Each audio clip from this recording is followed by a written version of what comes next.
এবং আল্লাহ রাসূল সাল্লাল্লাহু আলাইহি ওয়াসাল্লামও কিন্তু ওনার পুরো জীবনব্যাপী এই দারিদ্রতার বিরুদ্ধে যুদ্ধ করে গিয়েছেন বলা যায় অনেকটা। অর্থাৎ মানুষকে স্বাবলম্বী বানানোর জন্য, দারিদ্রতা বিমোচন করবার জন্য, কর্মসংস্থানের ব্যবস্থা করে দেওয়ার জন্য বিশ্বনবী সাল্লাল্লাহু আলাইহি ওয়াসাল্লাম কিন্তু আমরণ কাজ করে গিয়েছেন।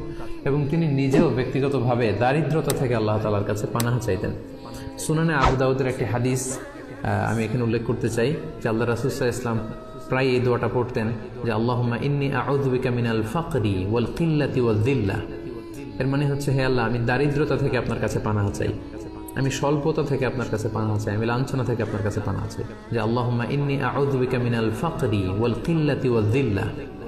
তার মানে দারিদ্রতা এটা চেয়ে নেওয়া যায় না আল্লাহর কাছে, বরং এটা থেকে পানাহ চাইতে হয়। এবং এটা থেকে কিভাবে আপনি দারিদ্র সীমা থেকে উপরে উঠে কিভাবে নিজের ভাগ্যের চাকা